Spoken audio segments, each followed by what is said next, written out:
Guys. It's been kind of a long afternoon. Kind of long and drawn out, actually.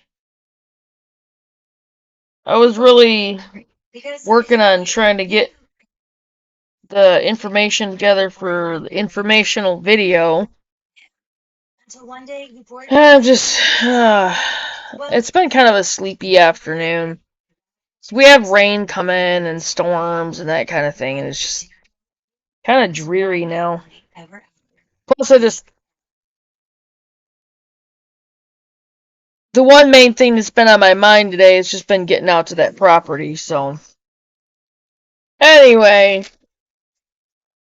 But I hope everybody's day has gone good. I hope you guys had a good night last night, and tomorrow the informational video will be a lot earlier, even though I have to pull together the information, or get it on paper, rather. Today's is on upcycling and do-it-yourself projects, which homesteading incorporates a lot of that. Okay, upcycling and do-it-yourself projects are another major facet of the homesteading lifestyle. Some folks mistakenly think recycling is also a popular activity with homesteaders. It is, but to a far lesser degree. Upcycling, like homesteading, requires a certain mindset. Here we go with this again. Changing your mindset. That is so important with homesteading. Purchasing one-time use items is highly frowned upon in the homesteading community. The trash can should no longer be your default location for items you no longer need. In fact, there are some things you should never throw away. Instead, find another use for them. Now, there's a lot of other ideas in here that actually gave me some more moneymaker ideas, too. For example, plastic bottles can be turned into individual hanging planters for herbs. Some cinder blocks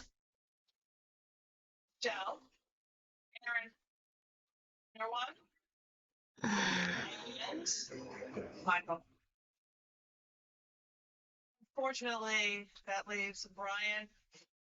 Sorry, I'm having issues. Some cinder blocks can be turned into a bench. I don't even know what else I put right there. When I figure it out, I'll let you know. Anyway, sorry. Like I said, I'm tired and Learned a lot. Cinder blocks and something can be turned into a bench, and aluminum pop cans can be turned into art or jewelry. You have to be careful with that because you can really cut yourself and hurt yourself. Upcycling should not be limited to only the waste created on your own homestead. Make use of discarded items like wood pallets, scrap metal, and small bits of fencing to create livestock habitats, planters, and protective garden borders. Achieving self-reliance goals of homesteading will be best achieved when you have ample materials on hand to complete necessary projects. I am really tired this afternoon. Or this evening. Sorry.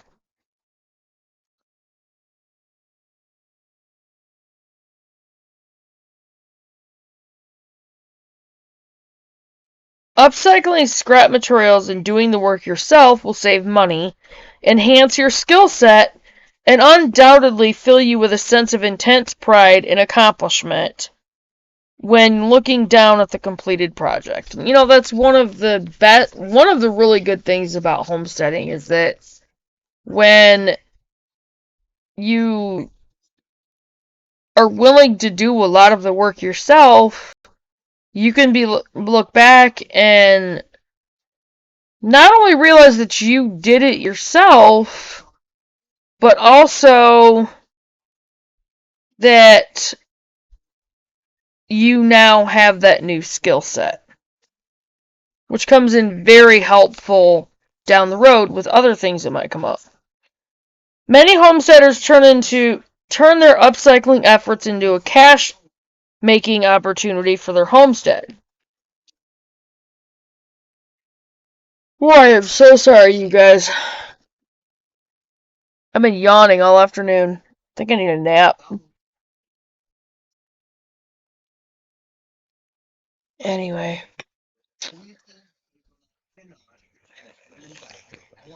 They sell things like reusable dryer sheets, mainly made out of paper towels, out of washcloths. Now you can look things like that up on Pinterest. I have a few saved that I will write out and that will end up on my YouTube channel. So, paper towels, or as they're called, unpaper towels, made out of scrap fabric and old tires turned into planters. I've done that, but you might want to do your research a little bit because you don't want to end up with chemicals being in your food because of the tires, the rubber on the tires. So, homesteaders sometimes sell their upcycled art, animal pens, furniture, garden markers, and clothing locally at craft fairs or online via websites like Etsy. And we're going to be going that route as well. And I have an idea that I've kind of had rattling around for a couple of days. Our daughter, I'm thinking of, at least for the most part, once we get the business part of our homestead pulled together on our money makers, I'm thinking very seriously of putting our daughter in charge of the business end of it via helping out with keeping up on like email orders or even checking our websites and just, well, I don't really have any of the details worked out, but it's an idea and it'll like help her to be more involved in things. So, and it'll give her a chance to earn some extra money as well. It feels like the scorpion is dragging itself out of the sand. Taking unwanted, broken, or old items and turning them into something useful again is one of the most fulfilling aspects of being a homesteader. That's true. Like, okay, up in Michigan, with the tires, when I first put our strawberry patch together, that's what I used. We had a bunch of old tires in the barn. I needed to get them out of there to try to start cleaning out the barn. So I moved them over onto the yard and put our strawberry patch together. And it was really good for a couple of years, but I had a hard time with the weeds. And I should have like put something down underneath them, which probably would have helped. But you live and learn. As already noted, consumerism is a lifestyle habit that must be broken when embarking on a homesteading lifestyle. Instead of going to the local mall or boutique store to shop for clothing, homesteaders hit yard sales, flea markets, secondhand stores, and vintage stores. And there's nothing wrong with that. There's nothing wrong with that. And I personally think you can find a lot more interesting items at thrift stores and older style stores. Yes, they're still spending money, but they're not fostering the creation of new items, which are often disposed of before wearing out their use, and are instead taking what already exists and finding a way to make it work for them. To build, repair, or upcycle on the homestead, you will need both tools and skills. Using manual tools and off-grid power sources to complete projects is the homesteading way. Okay. So I've made up my mind after writing all of these out that we should probably have all 10 of the tools listed here. So we have a little ways to go, but we'll get there. The top 10 homesteading tools. Number 1 is an axe. An axe is most commonly used to chop wood for your wood stove or fireplace, But it can also be used for other things, such as removing rotten portions of wood from a board that can be repurposed and chipping away at ice built upon hard surfaces during the winter. Ice build upon hard surfaces during the winter, sorry. 2, a circular saw. And you can actually get those, you can probably get them solar powered, like the battery, to where it's charged, like solar charged. I'll have to look into that, but I'm pretty sure of it.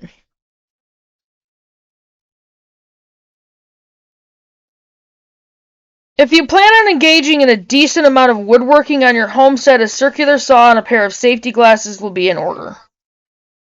And you want to be really careful with those, because you definitely don't want any accidents with those. Number 3, electric sander. When upcycling old wood, it will often need to be sanded before being turned into planters, raised bed framing, furniture, or art. Pallets often have rough edges and should be sanded before being used as vertical growing containers. Or turned into outdoor furniture. And that's, yeah, you definitely don't want slivers from pallets.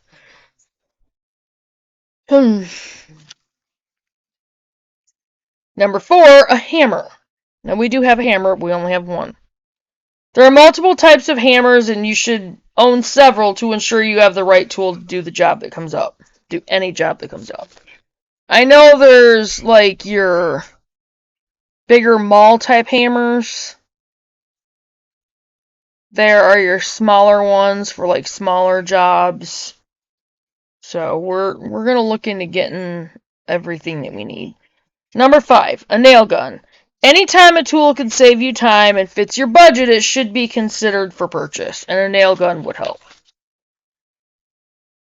Number 6, a pair of pliers. Use this manual tool to remove rusty nails from old boards, remove fencing attached to discarded boards, and make repairs on a livestock habitat, and conduct a myriad of electric and plumbing repairs. Number 7, a power drill. Well, this is a big one. A really big one. And I will be getting us a drill. A manual drill should be on your shopping list, but having a power drill, especially when new to do-it-yourself work, like we are, is also recommended. Most power drills can be charged via a portable solar charging mat, or by plugging them into a generator. So yeah, we're definitely going to be getting one of those. Number 8, a sewing machine, and I do have one. It is in Michigan. However, I'm debating on whether or not I should have our son send that down, or just get the one that me and my sister were discussing at one point. It's only about $100. So, I don't know. We'll see. With even a simple $100 sewing machine, you will be able to make and repair clothing. You could also turn scrap fabric or second-hand clothing into a purse, pillow, baby clothing, or any other type of useful fabric. Or another type of useful fabric. Don't let the idea of sewing intimidate you. Okay, this is whoever wrote this is them talking. I never touched a sewing machine until our first granddaughter was about to be born, and I wanted to make some cute little dresses. I told you I was tired tonight. Sorry. A little help via text messages from a cousin, and I mastered threading the machine. A few YouTube videos later, and I started compiling free patterns from Pinterest to start what turned out to be one of my favorite hobbies. And yeah, Pinterest. On Pinterest, you can also learn how to literally make your own patterns from the clothes that you own, to make sure that they're precise, on point, and exactly the right size and what you want and need. So, and that's gonna be something that's gonna end up on my channel, because I have several of those pins saved. There might be a couple of them in my homesteading binder, which I will get with my soap supplies, because I asked Aaron to put that in there. So, number 9, a staple gun. This handy little tool can help you quickly attach chicken wire to wood posts around your garden and bird netting as a protective barrier around both your growing area and above a chicken run. Number 10, a wrench. This manual tool will be useful when working on mechanical equipment, vehicles, and when building a multitude of upcycling projects using wood or metal. If you have never built a workbench, made your own clothing, or generally been very crafty, the concept of doing so might be overwhelming. As with all things, start small and build upon what you learn. That is the best advice for anybody wanting to go into homesteading, just starting out into homesteading, or even experienced homesteaders. Whatever you are trying to go into it small. Start small, or at least try to. Because it's a learning experience, and is it literally a lifetime learning experience. But the more you do those things, the more you work at those things, the better you'll get on a daily basis. Because homesteading, once you have your homestead built up especially, first of all, if you're the one that built it up, you now have that experience. You now have the experience of, say like us, once we get our log cabin built, we'll have that experience of building a log cabin. Once we have our coops built, we'll have that experience of building the coops for the chickens, for the turkeys, for the ducks, for the guineas, for the geese, the brooder house, and so on and so on. The barn, the greenhouse, which we get.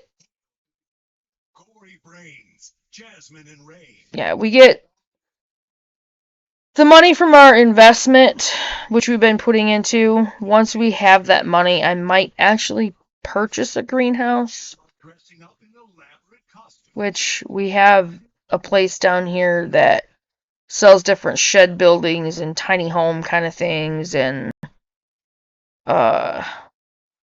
even coop type buildings, and there's a couple out there that they have that are greenhouses, and I'm very seriously considering getting one. So anyway, another thing to keep in mind is Pinterest.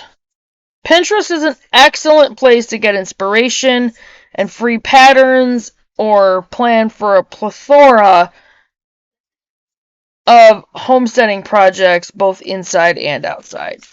Pinterest has it all, like literally. Pinterest is full of so many things. What I have built up on my Pinterest under homesteading, I literally have over 4,000 pins on my homesteading section. And I have I don't even know how many different sections. I have a lot of different sections under my homesteading on my Pinterest. So all of that's going to come in handy, and all of that information, for those of you who are sticking pretty close to YouTube for a lot of your information. Sorry.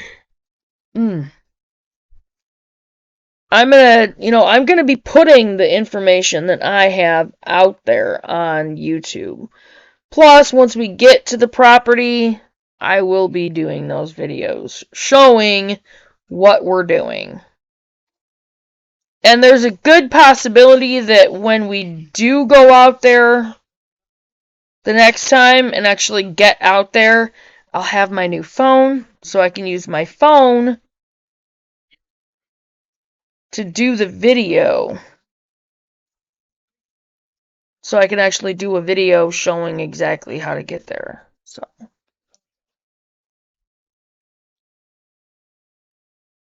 No, that is not a healthy drink.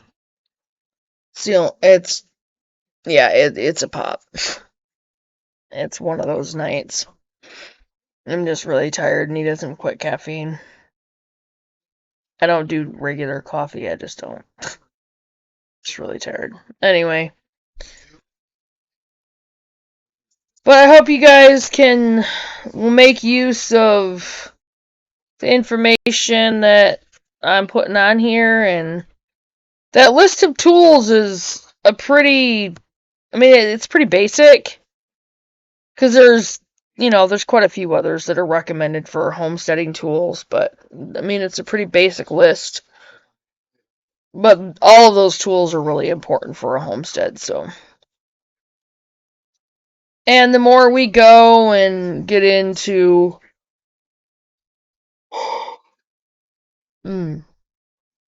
our property and starting to work on it and that kind of thing, you guys will get to see it and get to see what we've done and what we're doing and how we're doing it, and so you'll get to see like us putting our information that we have to use. So I'm gonna get off from here and get this video uploaded. I'm really tired tonight. I'm gonna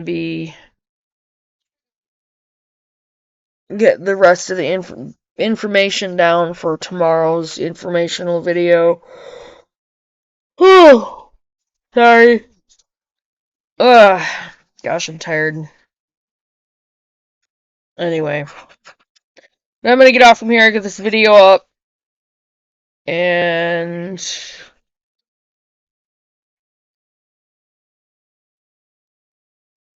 our son is going to send down our soap supplies, so we will have those. I might have already said that, but I'm tired, so. I will see you guys in the next video, and I'll try not to be so tired this next time. You guys have a good night and get some sleep, and I'm going to try to make sure that I do the same. It's kind of difficult when I end up having to work so late, and I can't just lay down and go to sleep when I get home.